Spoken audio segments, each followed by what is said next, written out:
Hello friends, നമസ്കാരം. പുതിയൊരു വീഡിയോയിലേക്ക് എല്ലാവർക്കും സ്വാഗതം. ഞാൻ ഇന്നിവിടെ വന്നിരിക്കുന്നത് ഒരു സാമ്പാർ പൊടിയുടെ റെസിപ്പിയുമായിട്ടാണ്. നമുക്ക് വീട്ടിൽ ഒട്ടും മായം ചേർക്കാതെ എങ്ങനെ സാമ്പാർ പൊടി പ്രിപ്പയർ ചെയ്തെടുക്കാം, അതുപോലെ തന്നെ നല്ല മണവും അതുപോലെ തന്നെ സാമ്പാർ ഉണ്ടാക്കുമ്പോൾ നല്ല രുചിയുമാണ്.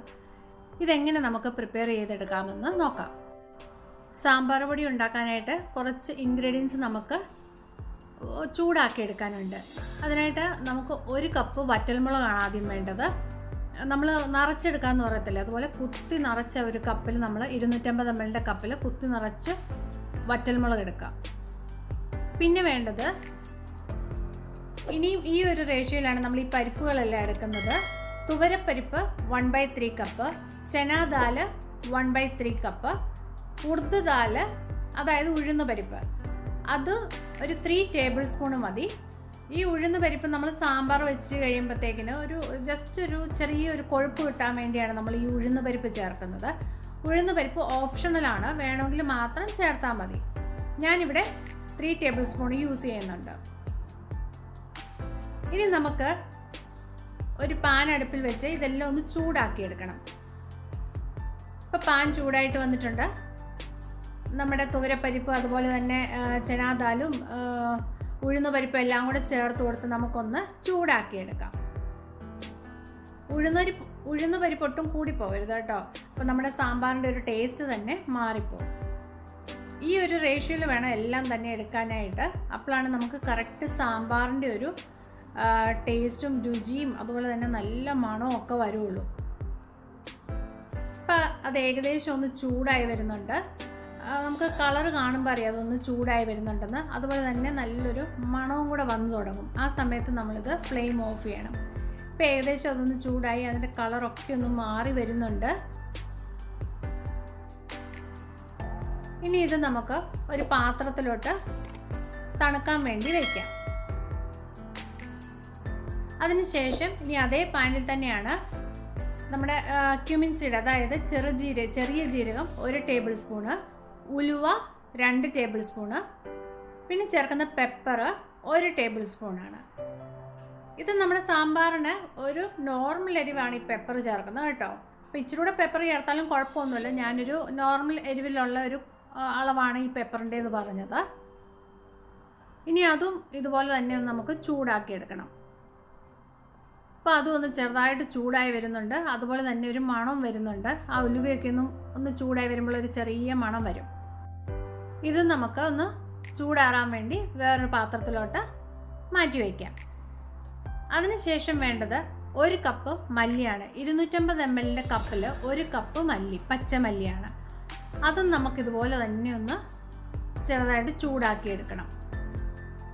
അപ്പോൾ ഈ മല്ലി നമ്മളിതുപോലെ ഒന്ന് ചൂടാക്കി എടുക്കുമ്പോൾ അതിൻ്റെ ഒരു കളറ് മാറും, അതുപോലെ തന്നെ അതിൻ്റെ ഒരു സ്മെല്ല് വന്നു തുടങ്ങും. അപ്പം അത് ഏകദേശം ഒന്ന് ചൂടായെന്നാണ് എൻ്റെ അർത്ഥം. ആ സമയത്ത് നമുക്കിതും നമ്മുടെ ഗ്യാസ് ഓഫ് ചെയ്തതിന് ശേഷം ചൂട് ആറാൻ വേണ്ടി വയ്ക്കാവുന്നതാണ്. ഇപ്പോൾ ഏകദേശം കളറൊക്കെ മാറി, ഇത് നമുക്ക് ഒരു പാത്രത്തിലോട്ട് മാറ്റി തണുക്കാൻ വേണ്ടി വയ്ക്കാം.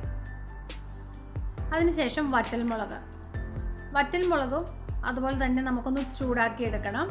ചെറുതായിട്ടൊന്ന് ചൂടാക്കി എടുത്താൽ മതി. ഈ വറ്റൽമുളക് ചൂടാക്കുമ്പോഴുണ്ടല്ലോ നമുക്ക് ശരിക്കും നമ്മൾ ചുമയ്ക്കും. ആ ഒരു ചുമയൊക്കെ വരുമ്പോൾ നമുക്ക് കറക്റ്റായിട്ട് അറിയാൻ പറ്റും ഇത് ഏകദേശം ഒന്ന് ചൂടായിട്ടുണ്ടെന്നുള്ളത്. അതിൻ്റെ കളറൊക്കെ ഒന്ന് മാറി തുടങ്ങിയിട്ടുണ്ട്.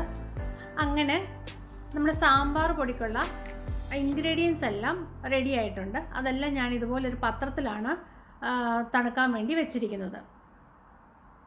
അതിനുശേഷം നമ്മുടെ ഒരു മിക്സിയുടെ ജാറിലോട്ട് ഇതെല്ലാം ഇട്ട് കൊടുക്കുക. എല്ലാം കൂടെ ഒന്നിച്ചിട്ട് കൊടുത്താൽ മതി കേട്ടോ, സെപ്പറേറ്റ് ഒന്നും പൊടിക്കണ്ട. എല്ലാം കൂടെ ഒന്നിച്ചിട്ട് കൊടുത്തതിന് ശേഷം ഇതിൽ ഇനി ഒരു ഇൻഗ്രീഡിയൻസ് ചേർക്കുന്നതെന്ന് പറഞ്ഞാൽ നമ്മൾ മഞ്ഞൾ പൊടിയാണ്. ഏകദേശം 1 ടേബിൾ സ്പൂണോളം നമ്മൾ മഞ്ഞൾ പൊടിയും കൂടെ ചേർത്ത് കൊടുക്കുക.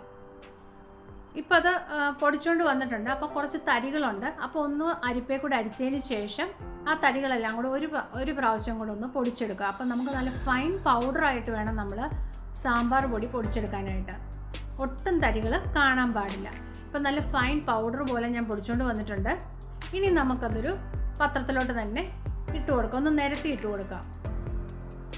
അപ്പോൾ അതിൻ്റെ ചൂടെല്ലാം പോവും. നമ്മുടെ മിക്സിയിലൊന്ന് പൊടിച്ചതിൻ്റെ ഒരു ചെറിയ ചൂട് കാണാം, അത് പോകാൻ വേണ്ടിയാണ് ഇതുപോലെ ചെയ്യുന്നത്. അപ്പോൾ നല്ല മണമാണ് കേട്ടോ, സാമ്പാർ പൊടിയുടെ നല്ലൊരു മണമാണ്. നമ്മൾ ഇത് വെച്ചിട്ട് സാമ്പാർ ഉണ്ടാക്കുമ്പോൾ വേറെ ഒരു പൊടികളും നമ്മൾ ചേർത്ത് കൊടുക്കണ്ട. മല്ലിപ്പൊടിയോ അല്ലെങ്കിൽ മുളക് പൊടിയോ ഇതൊന്നും ചേർത്ത് കൊടുക്കണ്ട. ഇത് മാത്രം നമ്മൾ ചേർത്തിട്ട് സ്വല്പം കായപ്പൊടിയും കൂടെ ചേർത്ത് കൊടുക്കുക. നല്ല ടേസ്റ്റിയും അതുപോലെ തന്നെ നമ്മളിവിടെ സാമ്പാർ ഉണ്ടാക്കിയാൽ എന്താ പറയുന്നത്, നമ്മുടെ കിച്ചൺ ഫുള്ളൊരു സാമ്പാറിൻ്റെ മണമായിരിക്കും. അത്രയും നല്ലൊരു പൊടിയാണിത്. ഇതെല്ലാവരും ഒന്ന് ട്രൈ ചെയ്ത് നോക്കുക. എന്നിട്ട് നിങ്ങളുടെ അഭിപ്രായങ്ങൾ പറയാൻ വേണ്ടി മറക്കരുത് കേട്ടോ. അതുപോലെ തന്നെ എല്ലാ ഇൻഗ്രീഡിയൻസും ഈ ഒരു അളവിലെടുത്താൽ ഏകദേശം നെസ്കഫയുടെ 200 ഗ്രാമിൻ്റെ ബോട്ടിലില്ലേ, അതിൽ ഏകദേശം ഒരു 180 ഗ്രാമോളം കിട്ടാറുണ്ട്. എന്നുവെച്ചാൽ ഒരു 1/4 ജാറിൻ്റെ മുകളിൽ അത് നിൽക്കാറുണ്ട്. എല്ലാവർക്കും വീഡിയോ ഇഷ്ടപ്പെട്ടെന്ന് വിചാരിക്കുന്നു. ഇനി ഇതുപോലുള്ള നല്ല നല്ല വീഡിയോ ആയിട്ട് വരുന്നത് വരേക്കും താങ്ക് യു, ബൈ.